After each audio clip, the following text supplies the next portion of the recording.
Tech Cocktail Conversations, candid insights from startup founders, entrepreneurs, and thought leaders from around the globe. My name is Cangialosi. I'm the co-founder of Betamore, an 8,000 square foot urban campus for entrepreneurship in Baltimore, and I'm also the managing member of the Baltimore Angels.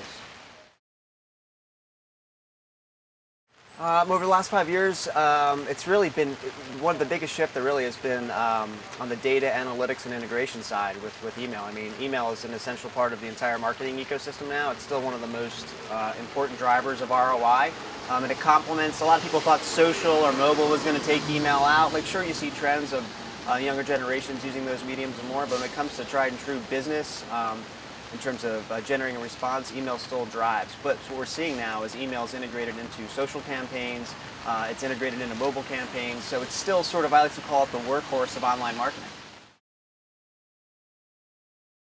Well, there's a lot of different layers of the online marketing sort of ecosystem, everything from the technology side to the strategy side. I think it's going to evolve in a couple different ways. Online advertising and targeting is going to probably continue to become under some scrutiny. I'm not sure how long the cookie is going to live. And when that happens, there's going to be other different ways to target and focus on particular audience segments based on really what they've done. So an example of that is a company, full disclosure, I'm an investor in, called Rewind Me. It takes your Foursquare history, or everything from Facebook history, anywhere you've actually checked in and left a digital breadcrumb, if you will. It's basically giving you a scoring algorithm based on, do you stay in the Four Seasons when you travel, or do you stay in the Econo Lodge? Do you eat at steakhouses, or do you go to the sub shop, right? And so it profiles you, but my point is that it's based on things that you actually did do versus an assumption that you might be interested in a particular product or particular segment because you surfed a particular web page or clicked on a particular article. So we're starting to see innovation like that, that gets us out of the pure play sort of cookie tracking world.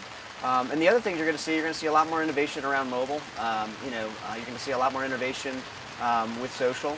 Where that's going to go, I'm not sure, but those things aren't going anywhere. It's still very nascent.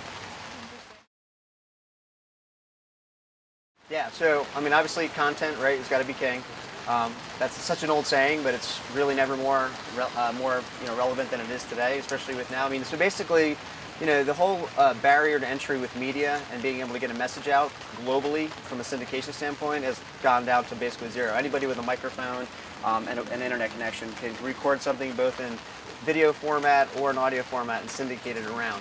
I'm pretty familiar with podcasting because I was an early adopter of it, and actually wrote a book on it called the Business Podcasting Book.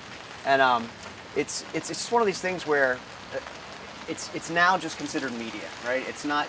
I don't even know last time I called it podcasting. It's just media. It's just a part of the media mix, and I think it's not probably for every company to answer your question. You need to have somebody who can articulate. If it's video, you need somebody who can be articulate and is charismatic on camera, somebody who's interesting and engaging. So having that internal champion for a company is absolutely key. If you're not, you're better off outsourcing that. But it's really all about the content. It's really about the story. It's really all about the added value. And where podcasting and new media really takes advantage of what its potential is when it's inserted into communities, niche communities that are either part of a bigger, broader thing. So, podcasts for example, I always listen to This Week in Venture Capital, right? Because I'm an angel investor. I like to see sort of the next tier.